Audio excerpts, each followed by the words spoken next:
Hey friends, welcome back to Harvesting Income. Today we're going to talk about an interesting fund named XDTE, which is a weekly dividend payer. And some of you might be familiar with this fund because we discussed in one of the previous videos. Today we're going to talk about it again because this is a fund which is recently completed 1 year. It was launched back in March 2024, recently completed 1 year. And today we're going to check out whether it's a reliable performer or just a one-time wonder. So stay tuned. So before we go ahead, let me give you a quick disclaimer that this is only for entertainment or education purposes. So this is not financial advice. Having said that, let's move on to the key strategies of this fund. So basically, it is two-pronged strategy like most of the covered call ETFs. But this fund is actually a zero DT covered call ETF. Basically, they use 0 days to expiry options. The options which are written every day or expires within the same day, and they write calls in the morning, and by the end of the day the calls are expired. So that gives them the ability to write covered calls on every day basis, like on a daily basis. So that gives the fund the advantage of the ability, you can say, to capitalize on the volatility on a daily basis. You can easily you know uh, encash the premiums or gains on an everyday basis. That's the strategy the XDTE uses. It's just like typical covered call ETF. And the symbol is XDTE, and the current price as of March 17th is 46.19. And they started back in March 7, 2024. Net assets approximately 391 million, expense ratio 0.95%. Yeah, fund is a little bit expensive on the expense side because fund writes covered calls every day. So that's active management. And active management means more trading, more costs. That's why you see this 0.95 expense ratio. So that's the basic key metrics of the fund. I will also do another round of the fund analysis when we look at the fund website. Okay, now let's look at the returns. This is what most people are looking at first. So I would first, take you through this without giving you any suspense. If you look at the fund's launch price, the fund was launched back in March 2024. At that time, the price was $52. And today, if you see the recent price after 1 year, so I've taken March 6 as a date because that is the time when it completed 1 year. So if you look at the just 1 year performance, the price has dropped basically, like which means the price has gone down by 10%, which is a disappointment. Like it is not good in terms of capital appreciation. So that is a fact that you need to keep in mind. This fund is actually not that good so far in capital appreciation. However, keep in mind that in the earlier part of the year, the fund was definitely performing well, and the markets were doing well, and recently the markets have been down. So obviously, you have to see in the context of the index. I will do a separate comparison with the index too in the later part of the video. And now let's look at the other side, like basically the dividends or the income generation part. The dividends generated by the fund, like if I add up the weekly dividends, every week the fund declares some amount of dividend. So to look at the yearly dividend yield, I have to look at the 52-week dividends, and then I have to sum up those dividends. So I've done all the math, and the 52-week dividend comes up to $13.12. And based on the current price of 46.75, the dividend yield works out to 28%, roughly 28.1%. And that's an excellent performance, I would say, for a covered call ETF.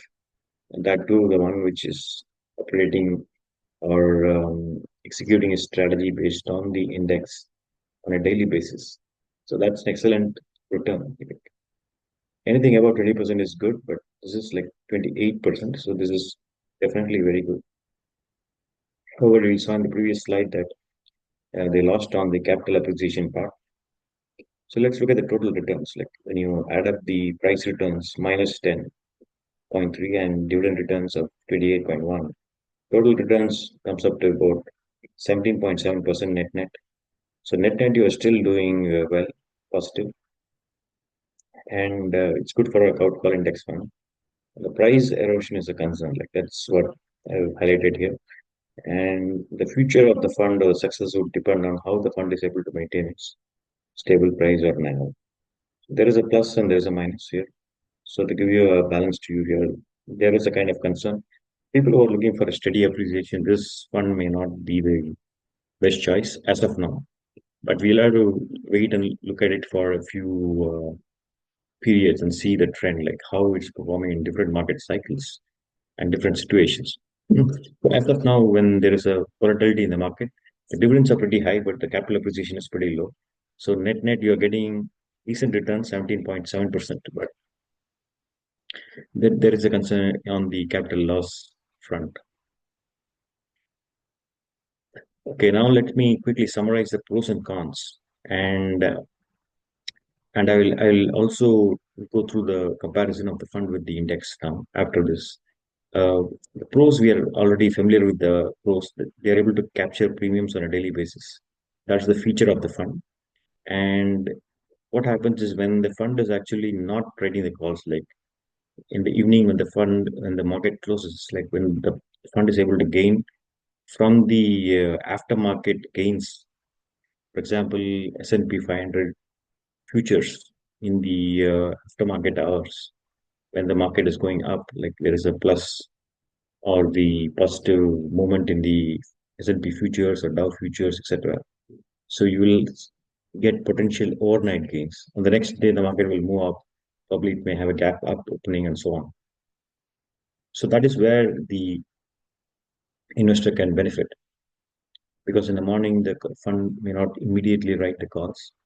They observe the market and at some point they write the calls. And you get weekly distributions. Weekly distributions enables you to get income on a regular basis, much better than the monthly um, distribution. However, it should not make much of a difference. But if you're someone who is looking for the frequency of payouts or frequent payouts, then this is an option to look at. And the fund had a stable NAV like so far, except the recent few months where it has been down. But till about 9, 10 months, the fund was pretty stable. And this fund also helps you to make more reinvestments. So if you make a good amount of dividends, you can reinvest back into the same fund and increase your dividends if you like. Or the second option is you can invest in other stocks or other funds or other asset classes. So these are the different options you have. Or if you want to just hold some cash and accumulate cash and wait for other opportunities, that's another way of looking at it. So depending on what you want to do, this fund actually helps you to generate some income for reinvestments. Uh, this is always a concern for a lot of investors because once their money is stuck into a particular stock or a particular fund and it's not performing as per the expectations, now they have to sell it. Like in this case, long-term investors can hold on to the fund and still generate that regular income. So these are the pros that we are seeing from this fund like XDTE. And there are some cons and there are some drawbacks as well. Like it's not a perfect one. And as I mentioned, like there is a possibility of, you know, premium capturing on a daily basis. Similarly, you can also capture losses on a daily basis when there is a negative trend in the premiums or low premiums, or sometimes the trade may not work out. There's a possibility of loss captures. The fund might capture some loss trades, or there might be a potential overnight loss. So when there was a recent mention about low interest rates, or sometimes a tariff situation, or geopolitical situation, or there is a slowdown in the global economy, etc.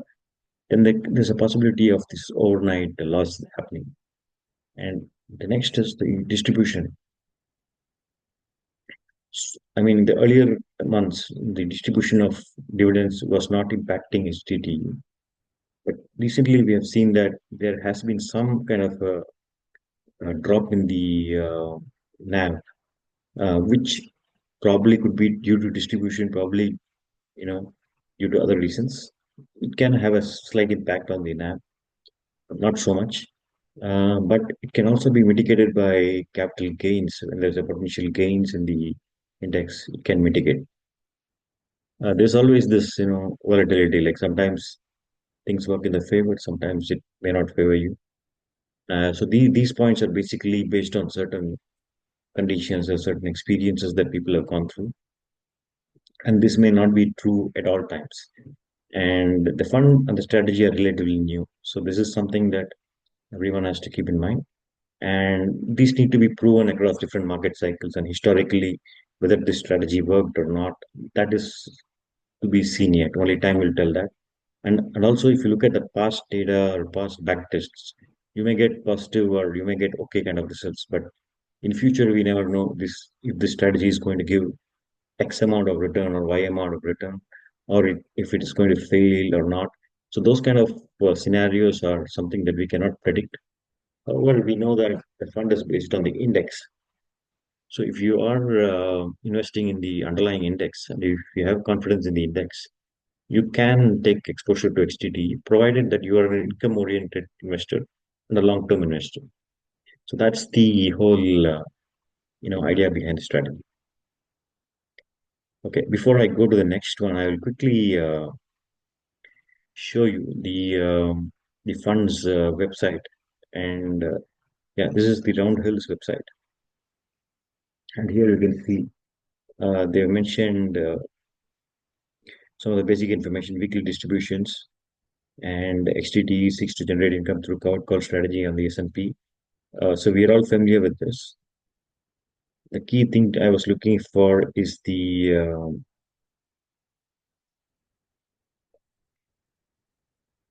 recent distributions. Okay, so you can see that they are giving weekly distributions, and the latest distribution, as we see here, is on this date, 21st. So declaration on 19th, and the pay date is 21st. The fund is paying out about 32 cents. That is on March 21st, and March 14 they paid out 24 cents. March 7 they paid out 15 cents. So you can see the variance in the amount of dividends paid. Like, and if you look at February 28, it's 20 cents, and February 21, it is 22 cents. The dividends that you're going to get on a weekly basis is actually highly variable. So it can range from anywhere between 10 cents to 30 cents or more, or sometimes 20 cents, sometimes 15. It's all over the place. Um, I mean, it has been something like between 10, 12 cents all the way up to 35 cents, 36 cents. It keeps moving up and down. So it's difficult to predict the exact range, but I have done the math here. So it's basically on the last 52 weeks, they made about $13.12. So if I take an average of it, if I divide it by 52, it's about 25 cents per week. So that's the rough calculation that you can look at. Roughly, you can expect like 20, 25 cents per week on an average, like. And if you're looking at that from that perspective, like you can easily uh, get returns 20% and above in the dividends alone. I'm not talking about capital appreciation, and capital appreciation is subject to the index.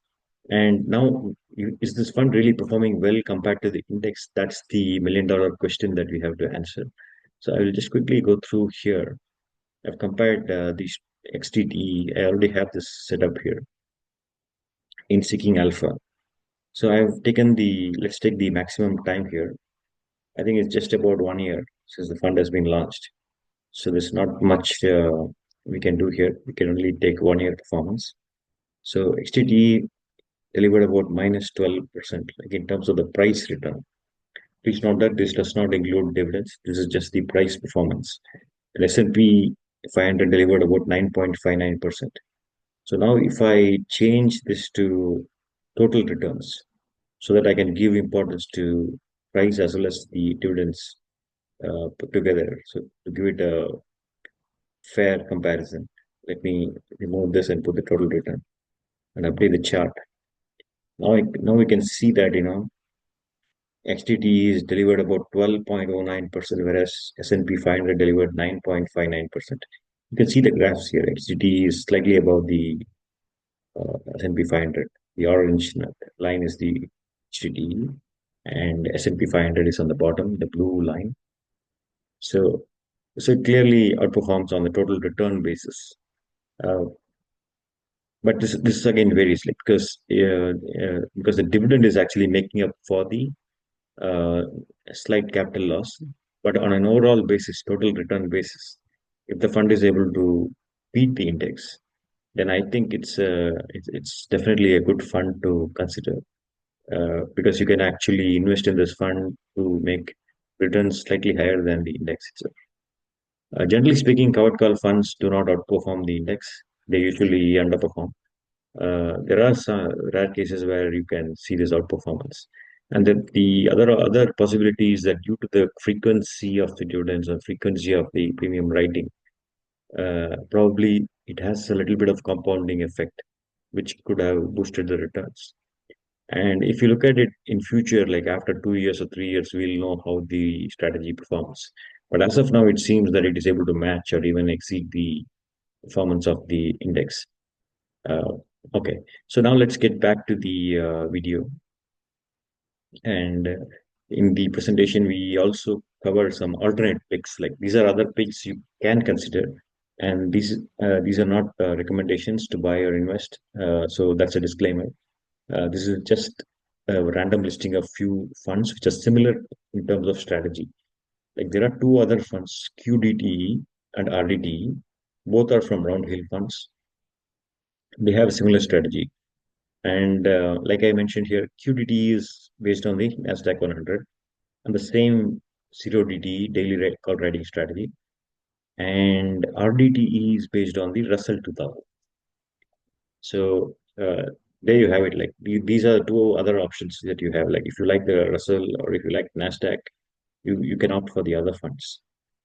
So this is from Roundhill. Now, if I look at other funds, there are yield max funds which are similar, like STTY, QETY, and RDTY.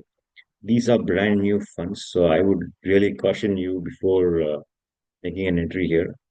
Just give it a few months and see what happens in terms of performance, and then especially when there is a market downturn or slowdown or any kind of weakness, that's when the funds are tested, and that's also a good time when you can get these funds at a cheaper price. So I would just suggest for the yield max ones, the newer ones, just wait for a few months and let it go through and let's see the performance, and then you can take a call whether you want to invest or not.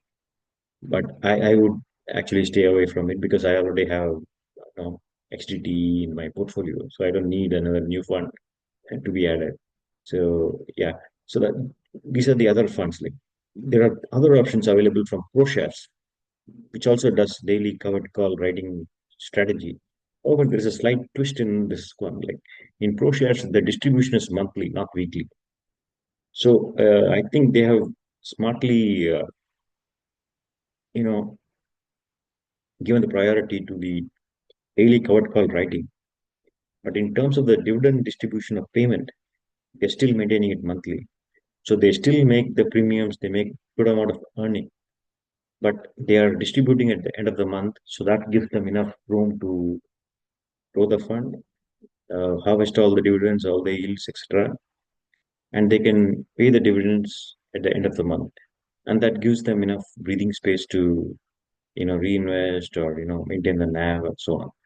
So they don't have to really rush to make those weekly payments. And weekly payments is also an administrative process, and it can be an administrative headache for some funds because they'll have to, look at the NAV, they'll have to look at the earnings, and they'll have to look at how much they can pay on that week, and they'll have to plan for the next week, and so on and so forth. If it is on a monthly basis, there is some, time and space available for them to do this strategy and also, prepare for the distributions.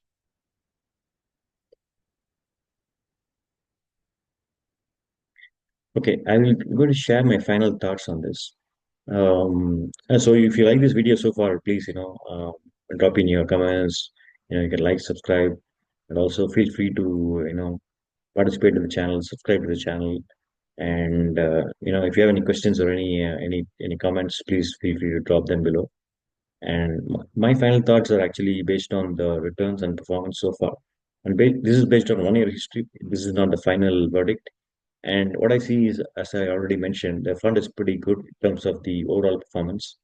Like you are getting double-digit returns, 17.7% from the index fund, index covered call ETF, and dividends are pretty good, like 28% roughly. And the capital decline is the big concern. And initially, the fund was able to, stabilize the NAV and appreciation. But recently, it has not been so. Probably this is linked to market or index performance. So there are two ways of looking at this. One way is to say that, hey, this fund is not performing well, so I'm not happy. The other way of looking at this fund is going to always have the swing. When markets are down, it's going to go down. Can I invest now to take the opportunity? Because when the market swings upwards, when the markets go up bullish, then I'm going to see an appreciation in the NAV. So I'm going to benefit at that time. Should I invest now when the market is low and the fund is available cheap so that I can ride on the wave when the bull run happens? So that's another way of looking at it. And there are some people who say that, hey, no, that's not correct. Like, the fund has to still maintain its NAV in spite of the market conditions. I think that's a debatable topic. I think there will be some erosion when there is a downtrend in the market. That is something which you cannot avoid, especially if it is a market-linked product. So also the covered call writing performance has some impact on the NAV. If the fund managers have some issue with the performance on certain calls or certain days or certain strategies, so sometimes things may not work out well. So that's part of the strategy, but I don't think that's a concern because they have been still giving good amount of dividends, and they have been paying mostly out of the earnings, uh, barring a few instances where they may be plus and minus. Compared to the earnings, they might have paid more, they might have paid less. Um, so overall, price and return wise, the price return wise, there is a concern, but dividends are pretty good, making up for it.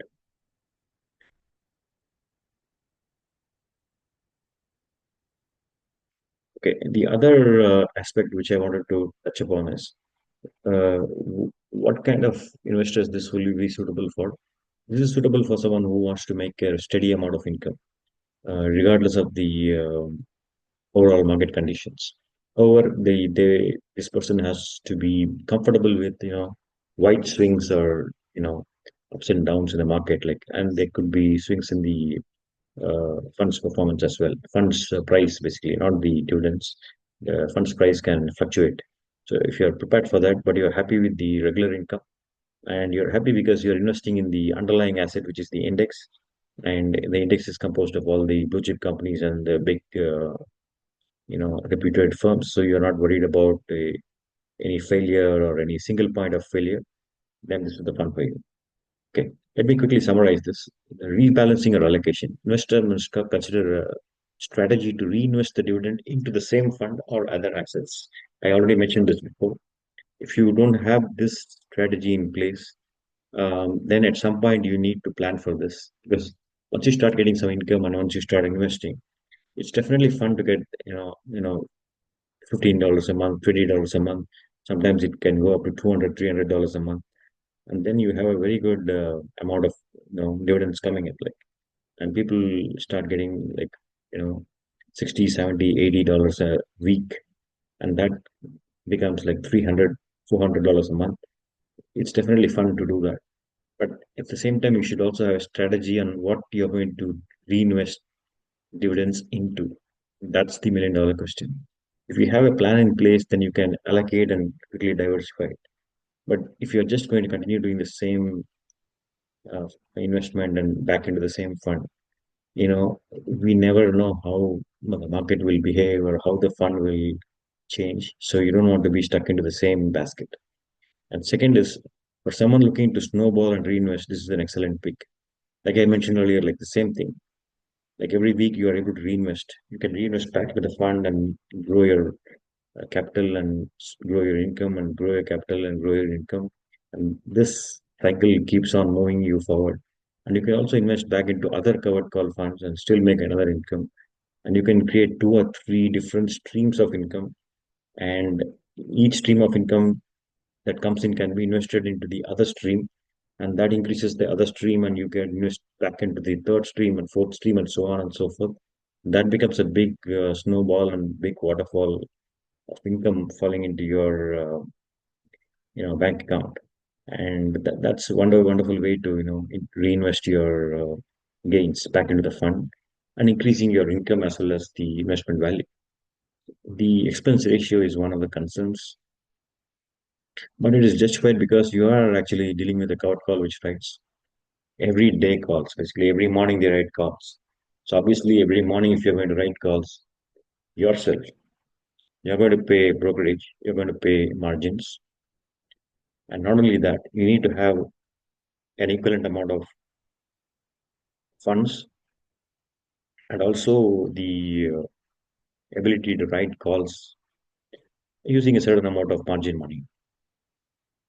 So all that is going to cost you, some capital. Like, so this is not suitable for someone who is. This is not suitable. If this is not suitable, like you are not happy with this, then you can actually look at passive ETFs. Just go to IBV or the SPY, Spider, etc. So those are index ETFs that you can invest in. No covered calls. Just invest in the index ETF, get your dividends, you get some capital appreciation. Just stick to that. So that's a clean couch potato investing style. You can do that. But if that is not your cup of tea and you want more income, then you can consider this fund. Like, so that those are the different options available to you. So whenever you look at covered call ETF, there are pros and there are cons. Like, you have to take a bit of both. And when there are market drops, this is my view. I'm not saying this could be true in all conditions, and I'm not an expert that to predict what is going to happen. In my view, like significant drop in index value provides good investment opportunity. Like if you are a long-term investor and the index drops dramatically, like 2%, 3%, on those days you can buy a little bit and accumulate.